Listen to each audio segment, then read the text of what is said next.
Hello students, welcome to Radian Learning. मेरा नाम है समरेश श्रीवास्तव और मैं हूं आपका जीएस एजुकेटर। आज मैं आपके लिए लेके आया हूं लेक्चर नंबर 23। ये हमारा 23rd लेक्चर आ चुका है। कंप्लीट जनरल अवेयरनेस में आपको रिवाइज करवा रहा हूं।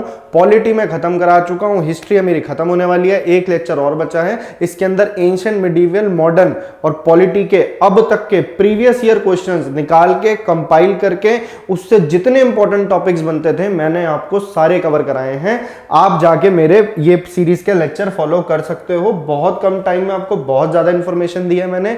जिनके अपकमिंग एग्जाम्स हैं, group D, NTPC, AFCAT, SSC का कैलेंडर आ चुका है, तो एसएससी के जिनके इन फ्यूचर एग्जाम्स हैं वो यहां से तैयारी कर सकते हैं। और लेक्चर को ज्यादा से ज्यादा शेयर किया करो, सब्सक्राइब करके बेल आइकन दबा लो, तभी आपको नोटिफिकेशन का पता लगेगा।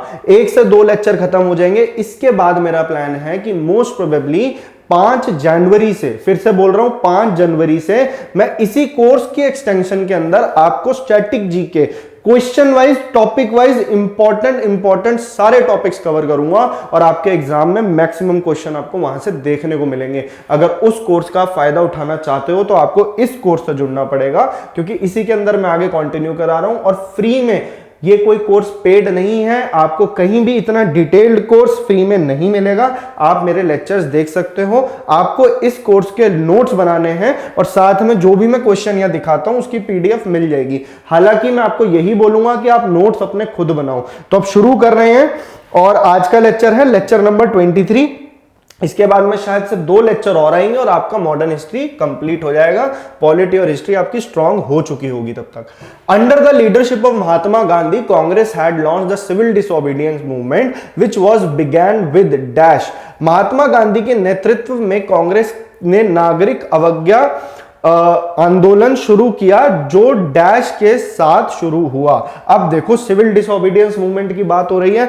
अब सिविल डिसोबीडियंस से बनने वाले जो भी फैक्चुअल क्वेश्चन हो सकते हैं आपके एग्जाम में, वो मैं आपको एक स्लाइड पे एक साथ लिखा रहा हूं। कॉपी लो और लिखते जाओ। देखो, अभी हम बात कर रहे हैं सविनय अवज्ञा आंदोलन की, सिविल डिसोबीडियंस मूवमेंट। ठीक है, सिविल डिसोबीडियंस मूवमेंट, इसे आप डांडी मार्च के नाम से भी जानते हो। तो अब इसके बारे में देख लेते हैं कि डांडी मार्च था क्या और ये क्या, इसका थोड़ा सा बैकग्राउंड देख लेते हैं कि कहां हुआ ऐसा कि इनको डांडी मार्च गांधी जी को लॉन्च करना पड़ा। देखो, फटाफट से बता रहा हूं। 1929 में कांग्रेस का एक लाहौर में सेशन हुआ था, मैंने आपको प्रीवियस क्लासेस में बताया है, जिसमें जवाहरलाल नेहरू प्रेसिडेंट थे और वहां पे पूर्ण स्वराज की डिमांड रखी गई थी। क्योंकि 1 साल पहले 1928 में जब मोतीलाल नेहरू प्रेसिडेंट थे कांग्रेस के, तो उन्होंने डोमिनियन स्टेटस की डिमांड रखी थी उस सेशन में।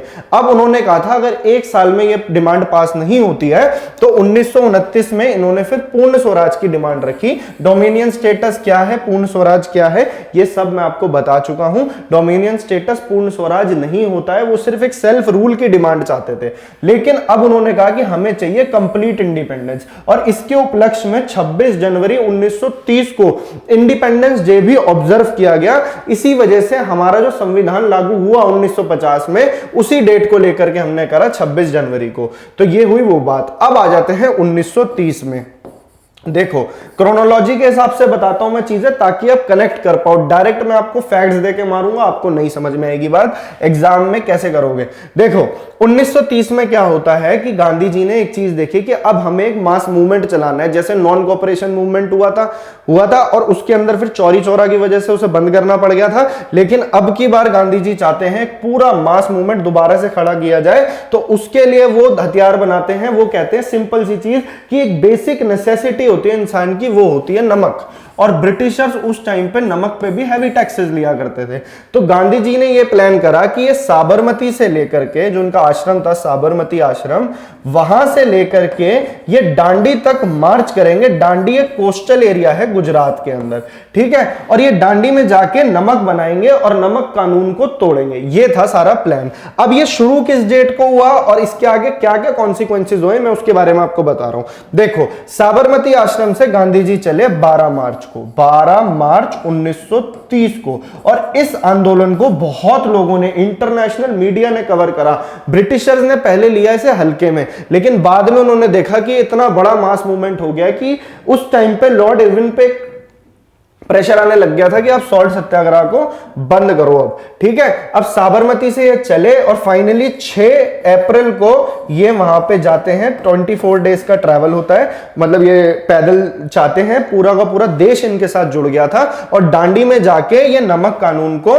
तोड़ते हैं और वहां पे जाके नमक बनाते हैं, ठीक है। अब ये मूवमेंट इतना बड़ा हो गया था, बॉयकॉट होना शुरू हो गया था फॉरेन गुड्स का, दोबारा से वही सारी चीजें, और ब्रिटिशर्स ने सोचा कि इसे हम दबाएंगे, तो इन्होंने तकरीबन 1 लाख लोगों को उठा के जेल में डाल दिया था। इतना बड़ा आंदोलन था ये।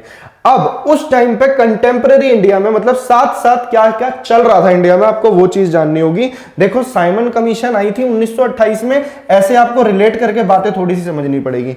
तो ब्रिटिशर्स का यह कहना था कि हम लंदन के अंदर राउंड टेबल कॉन्फ्रेंस रखेंगे, साइमन कमीशन की रिपोर्ट को स्टडी किया जाएगा, यहां पे भिन्न भिन्न पार्टीज को बुलाया जाएगा इंडिया की, और एक डिसीजन बनाया जाएगा कि आगे इंडिया को किस तरीके से हम सेल्फ रूल दें। हालांकि ये सिर्फ उनका एक ढोंग था, लेकिन उनका मानना यह था कि हम अगर अलग अलग पार्टीज को बुलाएंगे इंडिया की, तो वैसी इनमें लड़ाई हो जाएगी और कुछ बात बन नहीं पाएगी। और उनकी बात सच भी हुई। 1930, देखो मैं स्लाइड को अभी मिटा रहा हूं, तो ये मैंने आपको दांडी मार्च बता दिया, इसकी आपने डेट्स ध्यान रखनी है, दैट्स ऑल, ठीक है। और उन्होंने सॉल्ट लॉ तोड़ा था, इसके आगे की कहानी समझ लो। मैं एक साथ मैं आपको कॉम्बिनेशन में पढ़ाता हूं क्वेश्चंस और थ्योरी का। इससे क्या होता है, चीजें आपके दिमाग में डबल तरीके से पक्की हो जाती हैं। ये रिवीजन कोर्स है, सिर्फ इंपॉर्टेंट पॉइंट्स कवर कर रहा हूं। देखो अब क्या होता है, 1930 3 राउंड टेबल कॉन्फ्रेंस हुई थी। 3 राउंड टेबल कॉन्फ्रेंस हुई थी। कहां हुई थी? लंदन में। तो वेन्यू आपको पता लग गया, कितनी हुई थी ये पता लग गया। ईयर कौन कौन से थे? 1930 पहली, 1931 दूसरी और 1932 हुई तीसरी।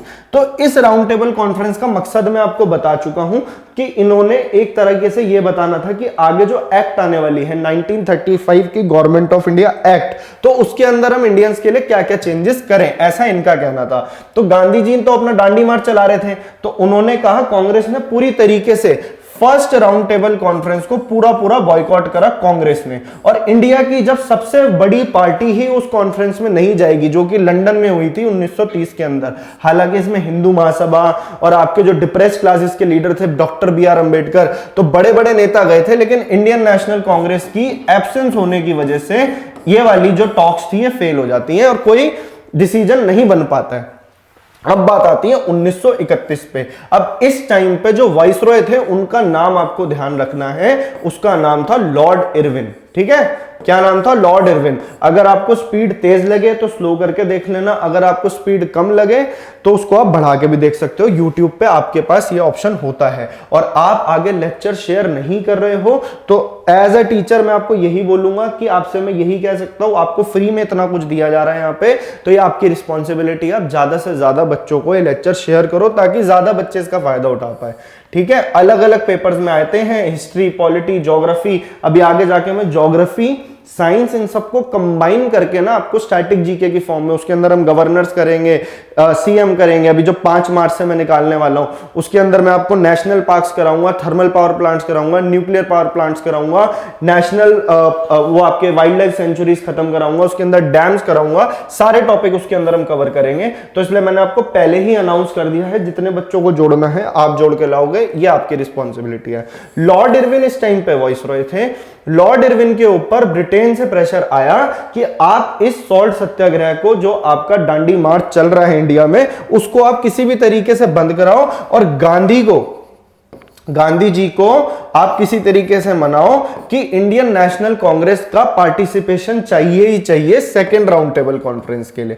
ठीक है, अब सेकेंड राउंड टेबल कॉन्फ्रेंस में इनको डालना था तो बात होनी तो जरूरी थी। तो लॉर्ड इरविन और गांधी के बीच में टॉक्स होती हैं और एक पैक्ट होता है, उसको हम कहते हैं गांधी इरविन पैक्ट। यही आपके पेपर में सवाल उठ के आता है कि गांधी इरविन पैक्ट कब हुआ था। तो गांधी इरविन पैक्ट हुआ था 1931 5 मार्च को, इस पे हस्ताक्षर हुए थे। अब ये था क्या? देखो, पहली बात तो गांधी और इरविन के बीच में बात किसने, मध्यस्थता किसने करवाई थी? तो उनका नाम था तेज बहादुर सप्रू। ये आपने नाम ध्यान रखना है, तेज बहादुर सप्रू। दूसरी चीज कि इनके बीच में ये जो पैक्ट साइन हो रहा है गांधी इरविन पैक्ट के बीच में, तो इसके अंदर क्या था, उधर से इरविन अपनी कुछ डिमांड्स बोल रहा था और गांधी जी मान रहे थे, और गांधी जी इधर से अपनी कुछ डिमांड्स रख रहे थे जो इरविन को माननी पड़ी। तो तब जाके ये पैक्ट बना। इरविन ने कहा कि आप अपना सॉल्ट सत्याग्रह बंद कर दीजिए, तो गांधी जी ने कहा ठीक है। गांधी जी ने कहा कि आप हमारे पॉलिटिकल प्रिजनर जो आपने अरेस्ट करें उनको आप छोड़ दो, ठीक है, तो उधर से उन्होंने ये बात मान ली। दूसरी चीज कि आप जो सॉल्ट पे टैक्स लेते हो वो लेना बंद कर दो, तो ये भी बात मान ली गई। कई बार इस पे भी आर्ग्यू किया जाता है कि 1931 में भगत सिंह को फांसी दी गई थी, तो गांधी जी ने इतना जोर नहीं लगाया था कि वो चाहते तो भगत सिंह की फांसी रुकवा सकते थे। अब ये जो है चर्चा का विषय है, इसके बारे में मैं कोई टिप्पणी नहीं दूंगा। गांधी और इरविन जो थे, ठीक है, अब इनके बीच में पैक्ट साइन होता है, गांधी जी एग्री कर जाते हैं कि ठीक है जी आपकी भी सुनी, अब हम जाएंगे सेकंड राउंड टेबल कॉन्फ्रेंस में। तो गांधी जी ने पूरी इंडियन नेशनल कांग्रेस को रिप्रेजेंट किया सेकंड राउंड टेबल कॉन्फ्रेंस के अंदर, जो कि लंदन के अंदर हो रही थी, और उस टाइम पे इसको इंटरनेशनल मीडिया ने भी काफी कवर किया था। तो ये लोग जाते हैं वहां पे, गांधी जी वहां पे जाते हैं और वहां पे जाके वो देखते हैं कि अलग अलग पार्टीज की डिमांड्स ही अलग अलग हैं। इंडियन नेशनल कांग्रेस बात कर रही होती है कि हमें चाहिए सेल्फ रूल, हमें चाहिए कॉन्स्टिट्यूएंट असेंबली जो हमारे देश का संविधान बनाए, संविधान सभा हमें बनानी है, हमें या तो डोमिनियन स्टेटस दो, कुछ तो पुख्ता चीज दो। लेकिन ब्रिटिशर्स देते हैं सबको लालच कि हम सबको अलग अलग टाइप की सेपरेट इलेक्टोरेट दे देंगे, जैसे कि इन्होंने मुस्लिम्स को दिया था 1909 के अंदर, फिर 1919 में ये सिख्स को मिला और कम्युनिटीज को मिला, यूरोपियंस को मिला, और अब की बार जिनको की रिप्रेजेंट कर रहे थे, जो लीडर थे डिप्रेस्ड क्लासेस के, डॉक्टर बी आर अंबेडकर, तो बी आर अंबेडकर जी को भी कहा गया कि आपको भी हम सेपरेट इलेक्टोरेट दे देंगे। तो गांधी जी देखते हैं ये तो बहुत तगड़ी डिवाइड एंड रूल पॉलिसी के तहत हो रहा है, डिवाइड एंड रूल ये लोग कर रहे हैं, तो इस वजह से गांधी जी बहुत ज्यादा नाराज हो जाते हैं। फिर से टॉक्स फेल हो जाती हैं सेकंड राउंड टेबल कॉन्फ्रेंस की, और ब्रिटिशर्स की चाल होती है, वो जैसे ही इंडिया में आते हैं गांधी जी को उठा के येरवाड़ा जेल पुणे में डाल दिया जाता है। कहां पे? Yerwada jail, Yerwada jail. अब यहीं पे पूना पैक्ट आगे साइन होता है। मैं इसको आपको कोशिश कर रहा हूं थोड़ा कहानी की फॉर्म में बता दूं ताकि आप इजीली डाइजेस्ट कर पाओ। जो बच्चे रिवाइज कर रहे हैं उनके लिए भी फायदा है, और जो बच्चे नहीं हैं उनके लिए तो बहुत जरूरी है लेक्चर, ठीक है। इसी तरीके से मैं पढ़ाता हूं। अगर आपको पढ़ाने का तरीका समझ में आ रहा है तो चैनल अब तक सब्सक्राइब हो जाना चाहिए और ज्यादा से ज्यादा शेयर कर दो। अब आगे क्या कहानी बनती है, जैसे ही गांधी जी वापस आते हैं, जो वहां के ब्रिटिश प्राइम मिनिस्टर होते हैं, कई बार आपसे पूछा जाता है, रैमसे मैकडॉनल्ड इनका नाम होता है, रैमसे मैकडॉनल्ड, नाम ही ऐसा है बंदे को सुन के भूख लग जाए। रैमसे मैकडॉनल्ड क्या करते हैं कि वो आते हैं और वो मतलब कि वो वहीं से कम्युनल अवार्ड घोषित कर देते हैं, कम्युनल अवार्ड। अब कम्युनल अवार्ड के अंदर वो क्या कहते हैं कि ठीक है जी मुस्लिम के लिए सेपरेट इलेक्टोरेट हो गया। सेपरेट इलेक्टोरेट क्या है मैंने अपने पिछले लेक्चर्स में बताया है, आप इस सीरीज को फॉलो करो। मेरी स्पीड थोड़ी सी आपको तेज लग रही होगी, लेकिन हमने पूरी हिस्ट्री खत्म करनी है। अगर इससे भी कम टाइम में, मात्र 2 घंटे में पूरी मॉडर्न हिस्ट्री को आप रिवाइज करना चाहते हो तो मैंने ऑलरेडी कंप्लीट मॉडर्न हिस्ट्री का मैराथन बना के डाल रखा है अपने रेडियन लर्निंग, हमारा जो चैनल है उस पर जाके आप उसको देख सकते हो। कम्युनल अवार्ड के अंदर रैमसे मैकडॉनल्ड बोलते हैं कि ठीक है, सिख को दे दिया सेपरेट इलेक्टोरेट, मुस्लिम्स को दे दिया, यूरोपियंस को दे दिया, अब हम उठा के सेपरेट इलेक्टोरेट डिप्रेस्ड क्लासेस को भी दे देंगे। और इस टाइम पे गांधी जी चले गए येरवाड़ा जेल, वहां पे वो भूख हड़ताल अनशन पे चले जाते हैं। अब अनशन उनका इतना सख्त होता था कि सब लोग नीचे आ जाते थे कि भैया हमें इनका अनशन कुछ भी करके तोड़वाना है। तो अब क्या हुआ कि बी आर अंबेडकर जाते हैं, बी आर अंबेडकर, और ये बात कर रहा हूं मैं आपसे 1932 के टाइम की, ठीक है। अब B R Ambedkar and Gandhi ji, ये दोनों के बीच में होता है पूना पैक्ट, क्योंकि ये डिप्रेस्ड क्लासेस के लीडर थे जिनको कि सेपरेट इलेक्टोरेट ऑफर हुआ था। गांधी जी का कहना यह था कि हमें देश को एकता के साथ लेके चलना चाहिए, इनके जाल में हमें नहीं फंसना, एक साथ मिलके अगर लड़ेंगे इनसे तभी कुछ हो सकता है। डिवाइड एंड रूल पॉलिसी के अंदर अब हमने और नहीं आना है। तो ये दोनों आपस में मिलते हैं और पूना पैक्ट साइन होता है। पूना पैक्ट की आपसे ये पूछा जा सकता है कि भैया पूना पैक्ट कौन से ईयर में साइन हुआ था, तो it was 1932 in Yerwada jail. अब ये पैक्ट के अंदर क्या कहते हैं, वो कहते हैं कि ठीक है, बी आर अंबेडकर और गांधी जी कहते हैं अब हम ना ज्वाइंट इलेक्टोरेट कर लेते हैं, अपना डिप्रेस क्लासेस के लिए कि मतलब सेपरेट नहीं रखेंगे, लेकिन आप रिजर्वेशन बढ़ाएंगे। जो सीट्स है रिजर्व्ड, उस टाइम पे भी इलेक्शंस होते थे, थोड़े बहुत इंडियंस को डाला जाता था असेंबलीज के अंदर, लेकिन पूरी पावर जो उनकी जो एग्जीक्यूटिव काउंसिल होती थी उनके पास होती थी। रिजर्व्ड और ट्रांसफर्ड सब्जेक्ट मैंने आपको डायरार्की द्विशासन के अंदर मैंने आपको बताए हैं। तो उस तरीके से बात चल रही थी। तो बी आर अम्बेडकर को बोला जाता है कि ठीक है, आप सेपरेट इलेक्टोरेट ना लेके ज्वाइंट इलेक्टोरेट ले, लेकिन वो कहते हैं हमारी रिजर्वेशन बढ़ा दी जाए। गांधी जी इसके बाद हरिजन सभा बनाते हैं, और हरिजन बोले तो जो SC ST डिप्रेस्ड क्लासेस है उनके लिए ये लोग मेहनत करते हैं और काम करते हैं गांधी जी। ठीक है, अब हम आ रहे हैं अपने नेक्स्ट टॉपिक पे। ये मैंने आपको बता दिया। और तीसरी राउंड टेबल कॉन्फ्रेंस भी 1932 में होती है। इसकी भी टॉक्स पूरी तरीके से फेल हो जाती हैं। 1932 में भी टॉक्स फेल हो गई क्योंकि इंडियन नेशनल कांग्रेस फिर से प्रेजेंट नहीं थी। इसके बाद में 1935 के अंदर, मैं आपको फटाफट चीजें बता रहा हूं फिर क्वेश्चंस पे लेके चलूंगा। 1935 में आता है गवर्नमेंट ऑफ इंडिया एक्ट। इससे एक सवाल पॉलिटी से भी बनता है कि हमारे संविधान में सबसे ज्यादा प्रभाव किसका है, तो वो इसका है, और इसे कहा जाता है ब्लूप्रिंट ऑफ इंडियन कॉन्स्टिट्यूशन। इसके लिए आपको क्या क्या बातें ध्यान रखनी है वो मैं अपनी पॉलिटी की क्लास में बता चुका हूं, लेकिन हिस्ट्री के पॉइंट ऑफ व्यू से क्या ध्यान रखना है कि इसके अंदर एक तो फेडरल स्ट्रक्चर इंट्रोड्यूस हुआ था कि पावर को इक्वली, मतलब कि काफी हद तक हम प्रोविंसेस में भी बांटेंगे। जैसे आज की डेट में हम स्टेट्स देखते हैं, उस टाइम पे प्रोविंसेस होती थी, सेंटर और प्रोविंसेस। अब गवर्नमेंट ऑफ इंडिया एक्ट के अंदर एक तो ये चीज आई, दूसरा डायरार्की जो द्विशासन है वो सेंटर में इंट्रोड्यूस किया गया, प्रोविंसेस में खत्म कर दिया गया। दूसरा इन्होंने कहा कि हम करवाएंगे आपके इलेक्शंस होंगे प्रॉपर। अब ऑल्दो कांग्रेस ने इस एक्ट को बायकॉट किया था, लेकिन इलेक्शन लड़ी थी कांग्रेस भी और मुस्लिम लीग भी। इलेक्शन होते हैं 1937 में। अच्छा, एक क्वेश्चन टिपिकल आपके एनटीपीसी का भी है, एसएससी में भी पूछा गया है, और कोई गारंटी नहीं है, ग्रुप डी में भी अच्छे लेवल के क्वेश्चंस आजकल पूछे जाते हैं। तो गवर्नमेंट ऑफ इंडिया एक्ट को फर्स्ट एक और बोला गया चार्टर ऑफ स्लेवरी। ठीक है, चार्टर ऑफ स्लेवरी किसने कहा था इस एक्ट को, तो वो कहा था जवाहरलाल नेहरू जी ने। किसने कहा था? जवाहरलाल नेहरू जी ने इसे अनदर चार्टर ऑफ स्लेवरी करके बोला था कि ये जो है दोबारा से स्लेवरी की तरफ हमें लेके जा रहा है। लेकिन फिर इलेक्शंस होते हैं, इलेक्शंस में आगे जाके कांग्रेस भी भाग लेती है, मुस्लिम लीग भी भाग लेती है, तो इसके बारे में मैं आपको आगे बताऊंगा। अभी हम फटाफट से थोड़े बहुत क्वेश्चंस लगा लेते हैं ताकि ये रिदम साथ में बना रहे। अगर आपको कुछ भी दिक्कत लगती है, स्पीड तेज लगे या कोई पॉइंट में छोड़ दूं, तो आप कमेंट करके जरूर बताया करो। मेरे से डायरेक्ट जुड़ना चाहते हो, इसकी पीडीएफ चाहते हो, तो रेडियन लर्निंग नाम का हमारा टेलीग्राम चैनल है, आप वहां पे जुड़ सकते हो। वहां पे आप मेरे से पर्सनली भी कनेक्ट कर सकते हो। ठीक है, under the leadership of Mahatma Gandhi Congress had, अभी हमने क्वेश्चन पूछा था कि भैया civil disobedience movement which was began with, किससे शुरू हुई थी सिविल डिसोबीडियंस मूवमेंट? तो दांडी मार्च से शुरू हुई थी, दांडी मार्च से। और दांडी मार्च कब शुरू हुई थी, इसकी डेट दोबारा रिवाइज करेंगे हम। 12 मार्च से लेके 6 अप्रैल तक ये चली थी 1930 के अंदर। तो आपके पेपर में डेट आएगी तो आप खटैक करके लगा दोगे।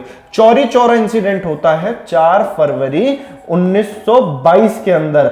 4 फरवरी 1922 को होता है चौरी चौरा इंसिडेंट गोरखपुर उत्तर प्रदेश में, जिसके बाद की जो नॉन कोऑपरेशन मूवमेंट थी गांधी जी की, गांधी जी उसे वापस ले लेते हैं। जलियांवाला बाग मैसेकर ये होता है आपका 13 अप्रैल, बैसाखी वाला दिन था। इसके बारे में भी मैं आपको बता चुका हूं 1919 के अंदर। और क्विट इंडिया मूवमेंट अगर देखा जाए तो 8 अगस्त 1942 के अंदर, इसके बारे में भी मैं आपको बताऊंगा। इन सब चीजों की डेट्स आपको हाथ की हाथ रटी होनी चाहिए अगर आप एग्जाम में अपीयर करने वाले हो तो। ग्रुप डी के अंदर हो सकता है इससे 1 से 2 क्वेश्चन आए, लेकिन क्वेश्चन यहीं से बनेंगे। एंशिएंट हिस्ट्री में से किस टाइप के सवाल बनते हैं वो मैं आपको करा चुका हूं, और जो बच्चे एनटीपीसी की तैयारी कर ले उनके लिए तो अटमोस्ट इंपॉर्टेंट लेक्चर्स होने वाले हैं ये। Next question, on which date civil disobedience movement was started? किस तारीख को सविनय अवज्ञा आंदोलन किया गया था? तो मैंने आपको बताया था अभी 12 मार्च 1930, तो डेट तो आपको याद हो ही गई है, 12 मार्च 1930। ठीक है, अब चल रहे हैं हम अपने नेक्स्ट क्वेश्चन पे। हु लेड द सॉल्ट सत्याग्रह इन तमिलनाडु? वेदरनयम सत्याग्रह इसको कहा गया था, जो कि साउथ इंडिया में तमिलनाडु के अंदर जैसा सॉल्ट सत्याग्रह ऊपर चल रहा था गुजरात में, उसी तरह का वेदरनयम सत्याग्रह जिसके सॉल्ट सत्याग्रह था तमिलनाडु में चलाया था। किन्होंने चलाया था? 1930 में चलाया था, सेम गांधी जी से इंस्पायर होके। और वो कौन थे? The last governor general of India and first Indian governor general C Rajagopalachari. ठीक है, सी राजागोपालचारी। इस चीज को भूलना नहीं है आपने, ऐसे का ऐसा कॉपी में जहां नोट्स बना रहे हो वहीं की वहीं नोट डाउन कर लो। और मैं जिस तरीके से आपको पढ़ाता हूं, मैं जानता हूं आपको नोट्स बनाने में भी दिक्कत नहीं आएंगी। मैं ऐसे स्टूडेंट्स को जानता हूं जो मेरे लेक्चर्स लेके अभी नोट्स बना रहे हैं और उन्होंने काफी अच्छे नोट्स प्रिपेयर करे हैं, और जब वो एग्जाम में जाएंगे आपको डायरेक्ट फैक्चुअल क्वेश्चन यहीं से उठ के मिलते हैं। जो पेपर में आता है एग्जैक्टली मैं सिर्फ वही कराता हूं, एक्स्ट्रा कराने का मेरा कोई मोटिव नहीं है। आपका एग्जाम क्लियर होना चाहिए, that's all. Why the Simon Commission was boycotted in 1927? Simon आयोग का 1927 में बहिष्कार क्यों किया गया था? देखिए, इंडिया में साइमन कमीशन आई थी 1928 को। साइमन कमीशन का काम क्या था कि जो इंडिया के लिए आगे किस तरीके के रिफॉर्म्स होंगे। अगली एक्ट बताई मैंने आपको, गवर्नमेंट ऑफ इंडिया एक्ट। तो इंडिया के लिए उन्होंने चीजें सजेस्ट करनी थी ब्रिटिश पार्लियामेंट के अंदर। लेकिन आप मानेंगे नहीं कि उस टाइम पे जो 7 मेंबर्स थे, देखो साइमन कमीशन में कितने मेंबर्स थे, ये भी सवाल बन सकता है। इनके हेड का नाम क्या था? जो इस साइमन कमीशन का हेड था उसका नाम था सर जॉन साइमंस। उन्हीं के नाम पे कमीशन का नाम पड़ा। और इन 7 मेंबर्स में से एक मेंबर, आपको एडिशनल इंफॉर्मेशन बता रहा हूं, क्लीमेंट एटली भी थे, जो लेबर पार्टी के आगे रिप्रेजेंटेटिव और आगे जाके ब्रिटिश प्राइम मिनिस्टर बने जब भारत आजाद हो रहा था। तो ये 7 लोग जो थे ना, ये सातों के सातों अंग्रेज थे। इनमें से एक भी इंडियन नहीं था, नो इंडियन प्रेजेंट। इसी वजह से इसका बहिष्कार किया गया। काले झंडों से इसका स्वागत हुआ, गो बैक साइमन के नारे लगाए गए।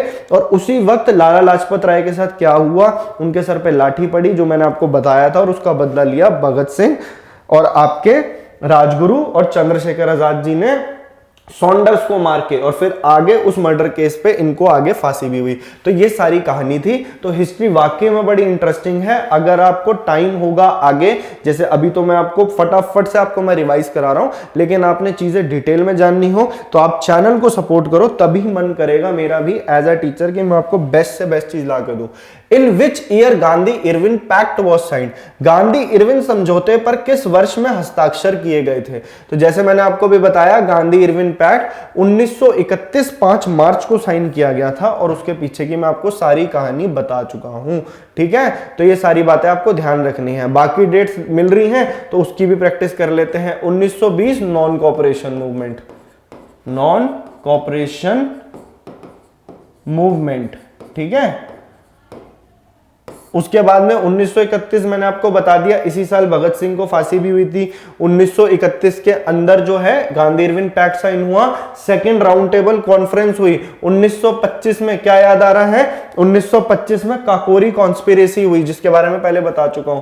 1940 के अंदर ऑगस्ट ऑफर आया इंडिया को, ऑगस्ट ऑफर, जिसे डिक्लाइन कर दिया गया था। 1940 में पाकिस्तान की डिमांड भी रखी गई थी इंडियन मुस्लिम लीग के द्वारा, लाहौर में जो सेशन हुआ था। Next question, when did the second round table conference began? दूसरा भारतीय गोलमेज सम्मेलन कब शुरू हुआ था? अब अगर किसी को एग्जैक्ट डेट नहीं पता है तो आप पहले ईयर फाइंड आउट करो कि 1931 है। ठीक है, और ये साल के एंड में होता था। एग्जैक्टली बताओ तो सितंबर से शुरू हुआ था ये, तो सितंबर आ जाएगा, सितंबर 1931 second round table conference. Third round table conference 1932 और फर्स्ट 1930।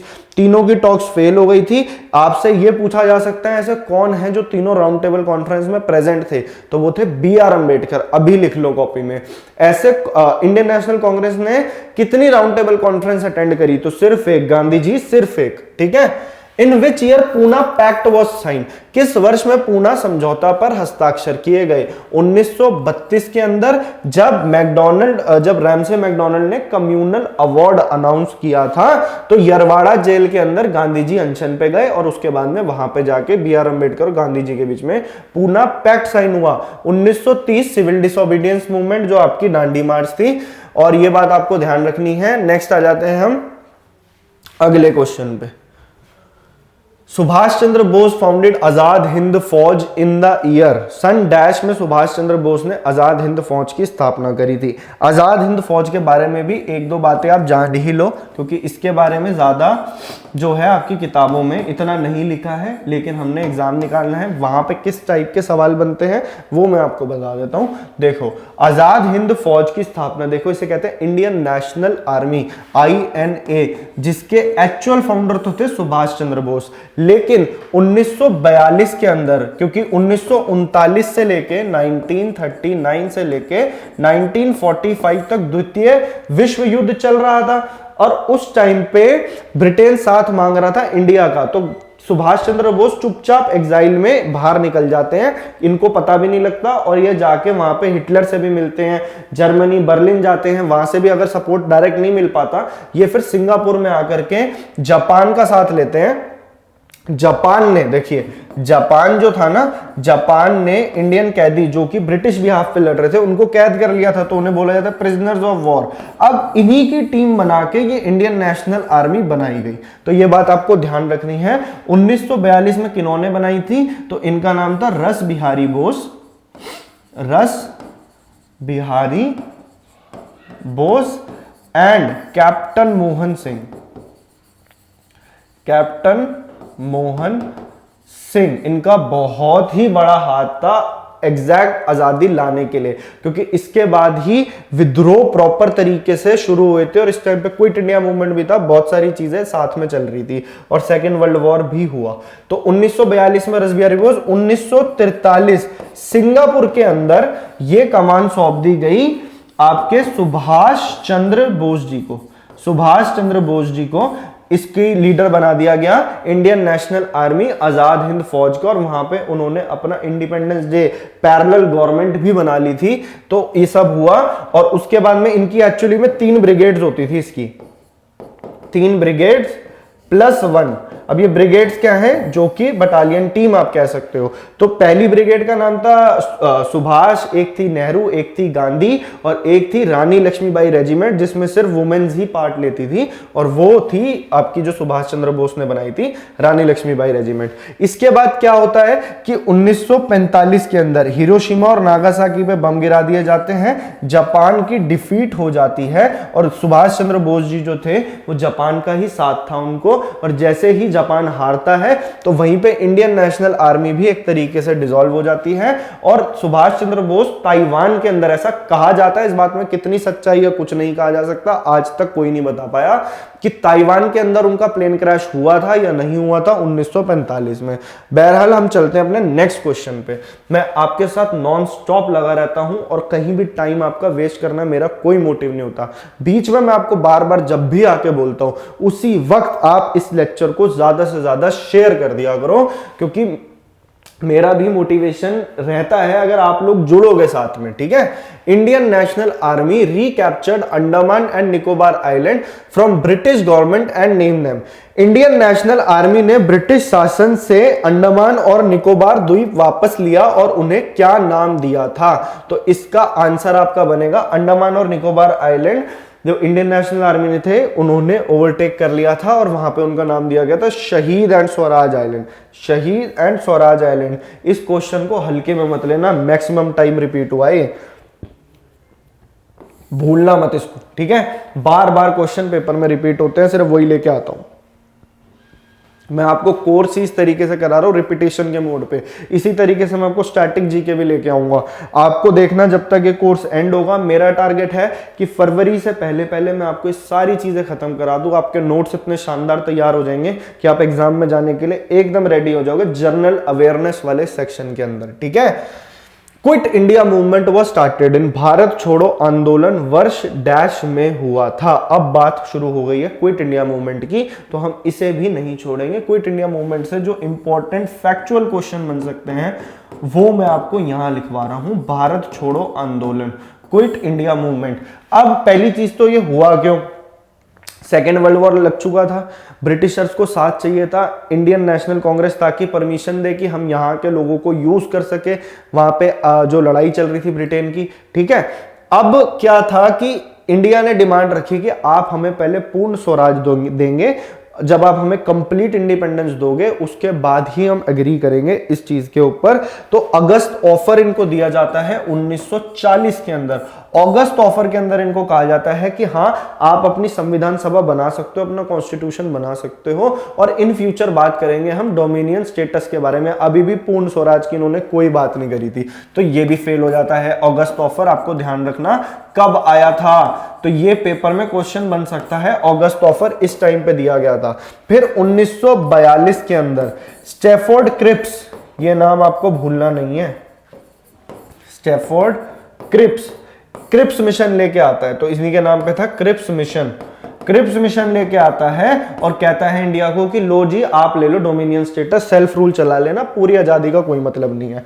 और उसके अंदर भी बहुत सारे तिगड़म लगा के बहुत सारी बातें करता है। तो उसके टाइम पे गांधी जी कहते हैं it is a post dated cheque, it is a post dated cheque. ये मैं ऐसे ही नहीं लिखवा रहा हूं, पेपर में स्टेटमेंट दे देते हैं। It is a post dated cheque on a crumbling bank, on a crumbling bank. ये वाली जो बात बोली थी गांधी जी ने कही थी क्रिप्स मिशन होने के बाद में। तो ये जब सारी चीजें हो गई थी, इंडियन नेशनल कांग्रेस ने किस चीज को एक्सेप्ट नहीं किया था, और अभी पाकिस्तान का भी दिमाग में आ चुका था। 1940 में डिमांड फॉर पाकिस्तान रेज हो चुकी थी। अभी पाकिस्तान, अभी पार्टीशन भी होना है और इंडिपेंडेंस भी हमें लेनी है, तो दोनों चीजें एक साथ कैसे होती हैं, तो वो बहुत ही खतरनाक सिनेरियो था। क्विट इंडिया मूवमेंट की शुरुआत कब होती है? देखो क्विट इंडिया मूवमेंट के जो लीडर थे वो थे गांधी जी। वो कहते हैं अब ऐसे बात नहीं बनेगी, हमें फिर से एक पूरा का पूरा पूरे इंडिया के अंदर एक पूरा मास स्ट्रगल शुरू करना पड़ेगा इस बार, और पीछे हटना नहीं है, डायरेक्ट एक्शन लो। और ये जो डेट थी ये थी 8 अगस्त 1942, भूलना नहीं है। गोवालिया टंक का मैदान था, और कहां से शुरू हुआ था? बॉम्बे से। बॉम्बे से गांधी जी ने कहा था कि अब पीछे नहीं हटना है, और इस मूवमेंट के अंदर इतना वायलेंस हुआ था, इतना वायलेंस हुआ था, तो ब्रिटिशर्स चाह रहे थे जैसे गांधी जी ने पहले किया था कि पहले वायलेंस को वो नकार देते थे, तो उन्होंने कहा था अभी भी आप इस मूवमेंट को वापस लो क्योंकि इतना वायलेंस हो रहा है। इतने लोग मारे गए थे, तकरीबन 60,000 लोग कहा जाता है कि इसके अंदर मर गए थे। वायलेंस बहुत ज्यादा हुआ था, और इसके अंदर गांधी जी ने ही नारा दिया था डू और डाई, करो या मरो, अब तो हम लेके रहेंगे आजादी। तो गांधी जी ने भी उस टाइम पे इग्नोर करा कि चलो वायलेंस थोड़ी बहुत हो भी रही है, तो उन्होंने कंडेम नहीं किया, बल्कि ब्रिटिशर्स को ही बोला कि ये आपकी गलती है जिस वजह से इतना वायलेंस हो रहा है। एक तरफ आप वर्ल्ड वॉर 2 लड़ रहे हो एक डिक्टेटरशिप के खिलाफ, और आप यहां पे खुद ही डिक्टेटर बने बैठे हो। ठीक है, तो क्विट इंडिया मूवमेंट का था ये सारा सीन। 8 अगस्त 1942, डू और डाई, ये बात आपको ध्यान रखनी है। एक क्वेश्चन टिपिकल, ये मैं एनटीपीसी का क्वेश्चन बता रहा हूं आपको, प्रीवियस ईयर, उसके अंदर पूछा था क्विट इंडिया मूवमेंट में 4 जगह पे एक पैरेलल गवर्नमेंट बनी थी, कि मतलब कि एक अपनी सरकार बना ली थी लोगों ने। तो वो जगह का नाम है, एक तो थी बलिया, एक थी तैमलुक, ठीक है, एक थी तलचर, और एक थी आपकी सतारा।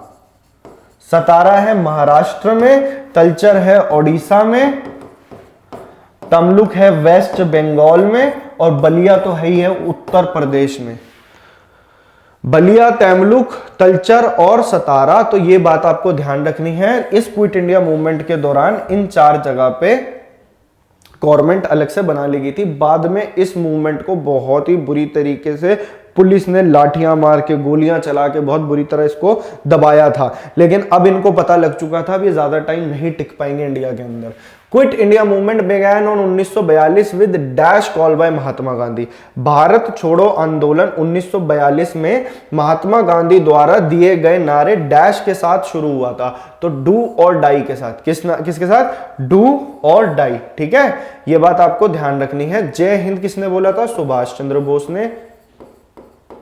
इनकलाब जिंदाबाद, long live revolution, down with imperialism, इनकलाब जिंदाबाद, भगत सिंह, इन्होंने इसको फेमस किया था। दिल्ली चलो भी सुभाष चंद्र बोस जी ने। ठीक है, तो मैं आपको अलग से एक जगह पे बता दूंगा, शायद मैंने पहले बताया भी हुआ, स्लोगन्स जो भी फेमस थे।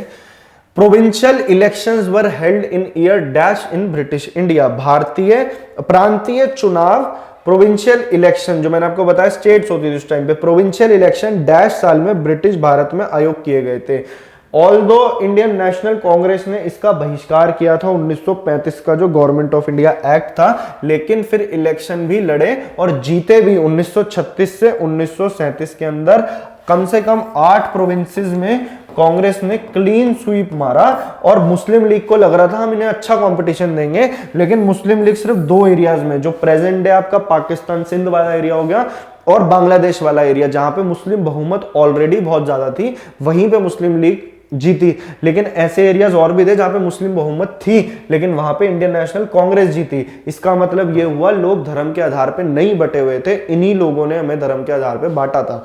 तो क्या हुआ था कि मुस्लिम लीग को अब यहां से लगने लगा था कि हम ऑलरेडी इलेक्शन हार चुके हैं। उन्होंने कहा कि सत्ता अगर हमें चाहिए तो हमें चाहिए सेपरेट नेशन पाकिस्तान। तो 1940 के अंदर मुस्लिम लीग का लाहौर में एक सेशन हुआ था, जिसके अंदर उन्होंने डिमांड रख दी थी सेपरेट नेशन पाकिस्तान की, कि हां अब ये हमारा एक अलग से देश होना चाहिए, क्योंकि ये भी एक तरह से रिजल्ट इसी इलेक्शन का था। इन्हें अपनी पिक्चर क्लियर हो गई थी। अब चल रहे हैं हम अपने नेक्स्ट क्वेश्चन पे। On which date the partition of India was announce, Bharat के बंटवारे की घोषणा किस तारीख को की गई थी? देखो, एक 3 जून को, इसे जून 3 प्लान भी कहा जाता है, इसे माउंट बैटन प्लान कहते हैं, माउंट बैटन प्लान। उन्होंने इसके अंदर बोला कि इंडिया को जून 1948 से पहले पहले आजाद कर देना है। बाद में इसको और जल्दी करने की डिमांड आई, तो ये बात थी माउंटबेटन प्लान के अंदर, और इसी के अंदर एक्सेप्ट कर लिया था कि अब इतने ज्यादा दंगे भड़क चुके हैं कि हम चाहकर भी इस पार्टीशन को नहीं रोक पाएंगे। इसलिए कांग्रेस और मुस्लिम लीग दोनों इस बात पे एग्री कर लेती हैं कि अब हमें पार्टीशन बनता है। तो इस टाइम पे पार्टीशन ऑफ इंडिया अनाउंस कर दिया गया था 3 जून 1947 को। आई होप आपको पीछे का भाव समझ में आ गया होगा। What was the time when India got independence on 15 अगस्त 1947? 15 अगस्त 1947 में भारत को मिली आजादी का वक्त का समय क्या था? क्या समय था जब हमें आजादी मिली थी? ट्रिस्ट विद डेस्टिनी बहुत ही फेमस स्पीच है जवाहरलाल नेहरू की, और मैं चाहूंगा सब बच्चों से जो मेरा लेक्चर देख रहे हैं, आपको यूट्यूब पे मिल जाएगी। At the stroke of midnight hour, आपने कई बार सुना होगा, तो वो मिडनाइट, रात को 12 बजे, मिडनाइट के अंदर, ये सी ऑप्शन है ना, आधी रात को हमें आजादी मिली थी। इंडिपेंडेंस डे तब का है, तो ये बात आपको ध्यान रखनी है। Next question, in which year the Marley, लिखा है मॉर्ले होना चाहिए, Morley Minto reforms were passed in British India. British Bharat में मॉर्ले मिंटो सुधार किस वर्ष में पारित किए गए थे? 1900, थोड़ा सा मेरी आदत है, कोई मैं आपको इंसिडेंट देता हूं, मेरा मन करता है कि मैं आपको थोड़ा सा और बताऊं, लेकिन फिर भी मैं आपको बता दूं, देखो 1909 के अंदर आए थे ये परिणाम था, क्योंकि 1906 में मुस्लिम लीग की स्थापना हो गई थी। ढाका में पहली मीटिंग थी, नवाब सलीमुल्लाह आगा खान ने स्थापित करी थी। ये बातें मैं बता चुका हूं, आपको फिर से रिवाइज करा रहा हूं। तो वहीं से कहीं ना कहीं सेपरेट मेंटालिटी निकली थी। तो मॉर्ले मिंटो रिफॉर्म जो हुए थे, मॉर्ले मिंटो रिफॉर्म, जो पहला एम है ये उस टाइम का सेक्रेटरी ऑफ स्टेट था, जो दूसरा एम है मिंटो उस टाइम पे इंडिया का वाइसरॉय था, और इन्होंने पूरी हवा दी थी डिवाइड एंड रूल पॉलिसी को। इस पॉलिसी को सीड ऑफ पाकिस्तान, 1909 की जो एक्ट आई थी, इसे सीड ऑफ पाकिस्तान भी कहा जाता है, क्योंकि इसी के अंदर मुस्लिम्स को सेपरेट इलेक्टोरेट दिए गए थे। सेपरेट इलेक्टोरेट बोले तो जो मुस्लिम बहुमत इलाके हैं वहां से सिर्फ मुस्लिम कैंडिडेट खड़ा होगा और उसे वोट भी सिर्फ मुस्लिम ही डाल सकता है। सेपरेट इलेक्टोरेट्स फॉर मुस्लिम, ठीक है। तो ये डिसीजन यहां पे इन्होंने बोला था कि अब से ये होगा, तो आपका आंसर बन जाएगा 1909। क्या आंसर बनेगा? 1909। अब जब आपको डेट दे रखी होती है तो कुछ ना कुछ रिवाइज कर लेना चाहिए, बाकी डेट्स पे जो भी याद आ रहा है, आपको कुछ भी याद आया वो करते रहो।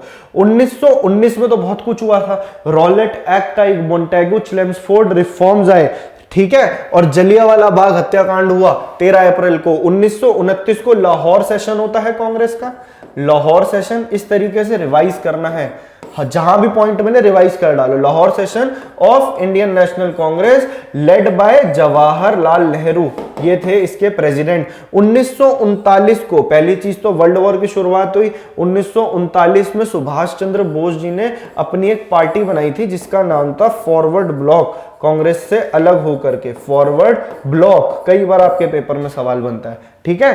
फिर से अब चलते हैं अपने नेक्स्ट क्वेश्चन पे। Who was the first viceroy of India? Bharat का प्रथम वाइसरॉय कौन था? तो इस क्वेश्चन को ध्यान से पढ़ना। गवर्नर जनरल अगर पूछता, सिर्फ अगर गवर्नर जनरल बोलता तो आपका आंसर हो जाता वॉरेन हेस्टिंग्स। अगर वो बोलता गवर्नर जनरल ऑफ इंडिया तो आपका आंसर बनता लॉर्ड विलियम बेंटिक। और अगर वो पूछ रहा है वाइसरॉय, तो वाइसरॉय की जो पोस्ट है, वाइसरॉय की जो पोस्ट है वो बनी कब है? वो 1858 1858 के गवर्नमेंट ऑफ इंडिया एक्ट एक और आया था इस टाइम पे, ठीक है, government of India act after the revolt of 1857। अपनी सारी क्लासेस में मैं इसके बारे में बता चुका हूं। तो उसके बाद में जो गवर्नर जनरल ऑफ इंडिया की पोस्ट थी उसको चेंज करके वाइसरॉय कर दिया गया था और इसके ऊपर एक बंदा बिठाया था जिसका नाम था सेक्रेटरी ऑफ स्टेट। ये ब्रिटिश पार्लियामेंट के अंदर, ब्रिटिश मिनिस्ट्री के अंदर एक टॉप लेवल की पोर्टफोलियो थी जो कि इंडिया के जो भी चीजें होंगी वो सब ये संभालेगा, उसको रिपोर्ट करता था वाइसरॉय। और वाइसरॉय पूरे इंडिया का कार्यभार संभालता था। और वाइसरॉय सबसे पहले वो बने जो आखिरी गवर्नर जनरल भी रहे। इन्हीं के टाइम पे 1857 की क्रांति हुई, लॉर्ड कैनिंग। इस बात को आपने नहीं भूलना है, लॉर्ड कैनिंग, लॉर्ड कैनिंग, दोबारा बोलते रहो। विलियम बेंटिक ने क्या किया था? सती प्रथा को बंद कराया था, ठगी सिस्टम को बंद किया था, ठीक है, इंग्लिश एजुकेशन को इंट्रोड्यूस किया था। रॉबर्ट क्लाइव 1757 में बैटल ऑफ प्लासी, ये सारी बातें मैं आपको बता चुका हूं। Lord Wellesley, Lord Wellesley is related with subsidiary alliance, अभी बताता हूं आगे क्या है वो।